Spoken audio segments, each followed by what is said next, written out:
चलिए question number अब हम देखते हैं। क्वेश्चन नंबर 6, व्याख्या कीजिए कि 7 गुणा 11 गुणा 13 प्लस 13 और 7 गुणा 6 गुणा 5 गुणा 4 गुणा 3 गुणा 2 गुणा 1 प्लस 5 भाज्य संख्याएं क्यों हैं। तो हमें ये चेक करना है, व्याख्या करनी है कि ये भाज्य संख्याएं क्यों हैं। तो दो संख्याएं हमें दे रखी है। तो भाज्य संख्याओं का एक रूल है। भाज्य संख्याएं कौन सी होती हैं? भाज्य संख्याएं। तो भाज्य संख्याएं कौन सी होती हैं?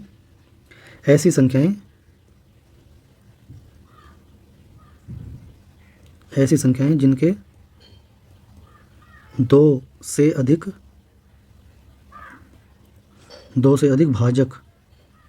भाजक हों। यानी कि वो ऐसी संख्याएं होंगी जो दो संख्याओं से अधिक संख्याओं से कट जाती है, यानी जिनके दो से अधिक गुणनखंड हों, जिनके दो से अधिक फैक्टर हों। ठीक है, ऐसी संख्याएं भाज्य संख्याएं कहलाती हैं। तो हम जैसे कि सबसे पहले पहली संख्या को देखते हैं। पहली संख्या हमारे पास संख्या थी, हमारे पास ये 7 गुणा 11 गुणा 13 प्लस 13। तो हमें ये इतना तो पता है कि ये संख्या 13 से डिवाइड हो जाएगी। क्यों हो जाएगी? क्योंकि 13 से ये भी कट रही है, ये भी कट रही है, ये वाली पूरी संख्या तो दोनों कट रही है, तो 13 से तो कटेंगी। अब हम क्या करते हैं, इसमें से जो कॉमन आ रहा है सबसे पहले कॉमन लेते हैं। तो कॉमन आपको दिखाई दे रहा होगा, कॉमन आपका कितना आ रहा है? 13।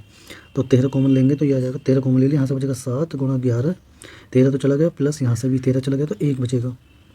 इन दोनों की गुणा करो तो 77 प्लस 1, इन दोनों की जोड़ेंगे तो 78 आ जाएगा, 13 गुणा 78। ठीक है, तो 78 के भी फैक्टर करने लगे तो फैक्टर जो 13 और 78 के कितने आ जाएंगे? तो 13 6 में 78 होंगे। ठीक है, ये आ गए। अब इसके यानी कि जो संख्या के फैक्टर होते हैं, एक तो खुद ही होता है संख्या, ऐसा लिख सकते हैं 6 गुणा 13 गुणा 13। ठीक है, इतना लिख दिया हमने। ठीक है, अब और वो खुद संख्या भी लिखी जा सकती है, एक तो लिख दिया हमने। अब चलिए अब हम लिखते हैं अब हम इस संख्या के दो से अधिक भाजक हैं, इसलिए यह संख्या भाज्य है। तो दो हम जो लिख रहे हैं यहाँ पर, इस संख्या के भाजक कौन कौन है? इस संख्या के भाजक 1 है, 6 है, 6 से भी कट जाएगी, 1 से तो सभी संख्याएं कट जाती हैं, 6 से भी कट जाएगी, फिर ये 13 से भी कट जाएगी आपकी। तो इसके 3 भाजक आ गए, तो हम लिख देंगे अतः यह संख्या भाज्य है। ठीक है, क्योंकि ये चल बाद में लिख सकते हैं हम, क्योंकि इस संख्या के दो से अधिक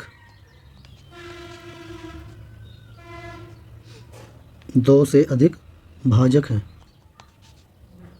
ठीक है, तो ये हो गया इसका, इस संख्या के लिए हमने लिख दिया। अब दूसरी संख्या देखते हैं। दूसरी जो संख्या है, दूसरी संख्या कौन सी है? सेकंड वाली हमारी दूसरी संख्या क्या थी? ये थी 7 से लेकर 1 तक गुणा करनी है, फिर प्लस 5। 7 गुणा 6 गुणा 5 गुणा 4 गुणा 3 गुणा 2 गुणा 1 और प्लस 5। तो इस संख्या से हम ये तो बता सकते हैं कि 5 से तो ये कटेगी संख्या, लेकिन और कौन सी संख्या से डिवाइड हो सकती है वो हमें चेक करना है। तो जो कॉमन आ रहा है पहले कॉमन ले लो, 5 कॉमन आ जाएगा सब जगह इन दोनों से। 7 बचेगा, 6 बचेगा, 4 बचेगा, 3 बचेगा, 2 बचेगा और 1 बचेगा, प्लस यहाँ से भी 1 बचेगा, 5 तो बाहर चला गया। इन सब की गुणा कर लो। इन सब की गुणा करके जो आएगा, जब 7 की 6 से गुणा करोगे 7 6 42, 4 3 12, 12 दूनी 24, 24 की 42 और 24 प्लस 1, इन दोनों की जब गुणा करोगे तो ये 1008 आएगा, प्लस 1, इन दोनों को जोड़ोगे ऐड करोगे तो ये हो जाएगा तुम्हारा, गुणा में लिख दो 1009। यानी सभी ऐसे लिख सकते हैं 1 गुणा 5 गुणा 1009। ठीक है, तो अब हम इसके भी हम लिख देंगे।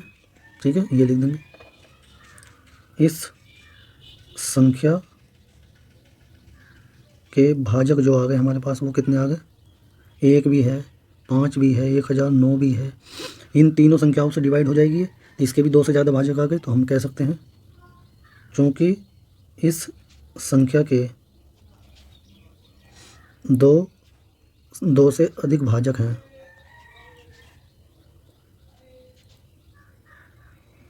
इसलिए यह संख्या भाज्य है। ठीक है, बस यहाँ तक करना है। ये सवाल भी कंप्लीट हो गया है आपका दोस्तों। ठीक है, यदि वीडियो पसंद आई तो वीडियो को लाइक करें, चैनल पे पहली बार आए तो चैनल को सब्सक्राइब कर लें, ताकि आपकी जो नेक्स्ट वीडियो में डालूँ वो उसका नोटिफिकेशन आपको मिल जाए। ठीक है, चलिए मिलते हैं जल्दी नेक्स्ट वीडियो में। Okay bye.